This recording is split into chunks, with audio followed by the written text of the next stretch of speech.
Hello everyone, this is Kevin, your Apptrepreneur, and let's get back to the fun videos.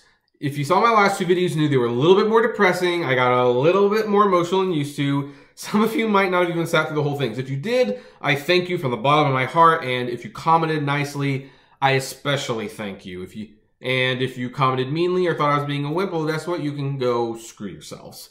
But it's time to get back to what we do best.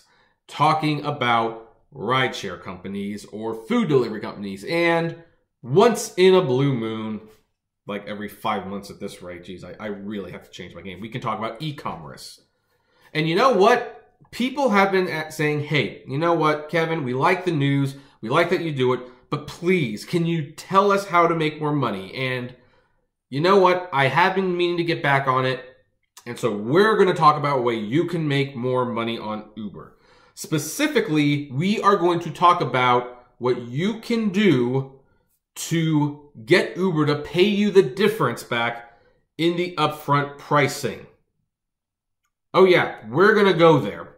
Now, I need to stress this isn't a foolproof measure, but articles have been being written and I tested this out once myself, so they did this for me.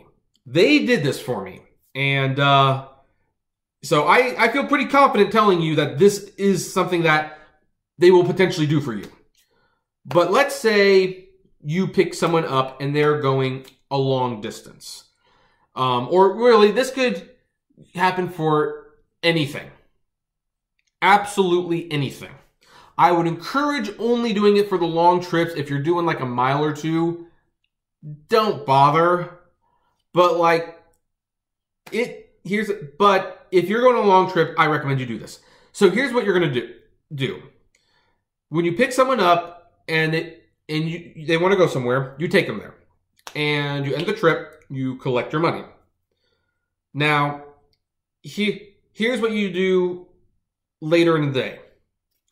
And it should be noted that you can only pull this off with non-surge rides. To do this method while your ride is a surge, it's going to be very difficult. Because what you need to do is you need to go to the Rider app. And I'll put screenshots up. And you are going to take that person's address. You're going to use it as a starting point. And you're going to take their destination and put it on as the end point. And you're going to see what the fare is. And you're going to take a screenshot. Some people have a button on the side. I have to do this stupid hand swipe thing. It's ridiculous.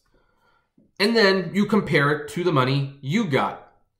And if the difference in price is substantially different, and in many cases it will be, you email Uber customer support and you tell them. Now, this is of course where you're going to probably get a hit or miss. It's a 50-50 chance. If you talk to a good Uber representative, you will get some of that money back. They will match it. If you do not get a good Uber rep, they will not do this.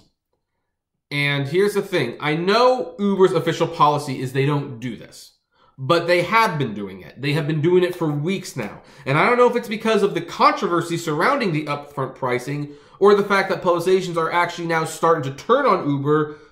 I mean, aside from the stuff that they were already turning on them from, but like, hey, there's a price discrepancy here. You're keeping extra money and passengers are paying for miles that they didn't have to pay for, and the drivers aren't even getting that money. Uber's just pocketing it. And they're getting sued for it, of course. So I'm sure Uber's trying to put on a show that, hey, if someone says something, we will refund the difference. Now, I don't know if they will refund it 2 times over if both the customer and the driver complains. That is totally in their ballpark, or their court, yeah. It is in their court. They can do what they want. But it has worked several times. I have gotten 3 price readjustments out of 8 that I've emailed them about. Now, obviously, those other 5, I was rejected. And you know what? When they reject you, you move on. Don't fight every single one. Just send it out there. But hey, I got 3 of them price matched. And those 3 price matches equaled up to $32. It made a difference. It made a huge difference. Now, you can see why this is going to be an issue if you're picking up a ride and it's on a surge. Because you're obviously not going to stop driving, pull over, and do this before the surge is over to find out what the difference is. I mean, you can, but it's not recommended because that is just shoddy customer service. And if it is a surge, you're getting paid more anyway. Like, to the point where it's like, you know what? Even though I would love for to get the price difference on a surge, 2-time surge from Huntington Beach to LAX, I'm still making like $80 in an hour. So I can't complain too much. Yeah, I'd still like that $10 back, but you know what? I can't prove it, so just not going to. I mean, in that case, if you want, although I strongly encourage you not to do this, because Uber might consider this badgering the customer. You could ask your passenger what it is they agreed to pay. But again, I don't recommend this. On the positive side, you might find out anyway, because since the story broke that Uber is actually doing the upfront pricing, I have had many Uber passengers actually ask me, hey, this is what it said I was paying for the ride. What are you getting? Because they want to compare notes. They want to see the difference. And when you show it to them, explain to them that Uber takes 25%. And most people can do basic math, so they know what 25% looks like off what you're making. If it's a huge discrepancy, they're going to notice. And at that point, you trade notes. So if you want to get some of that upfront pricing fare back, that's how you do it. The other way you can do it, I should probably mention, this is not what I do. You can change the setting in your Waze or Google Maps to go the long way. And that way you are, of course, going to get whatever the price difference is because you're taking the long route that Uber calculated in the first place.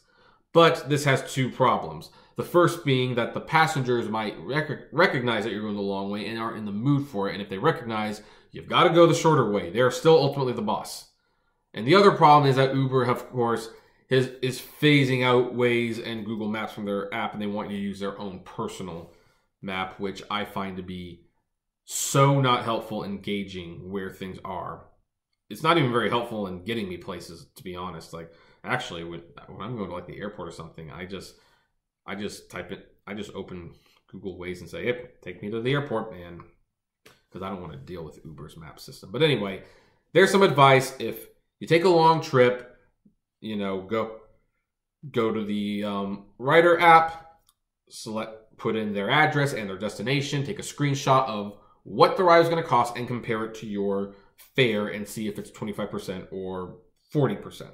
And if it's 40%, email Uber and ask for that difference back. Sometimes they'll do it. Anyway, that's all I have for this episode. What do you think? Have any of you tried this, and have you had any success? I would love to know. Comment below. Like, favorite, share, subscribe. And as always, flame responsibly. Have a good one.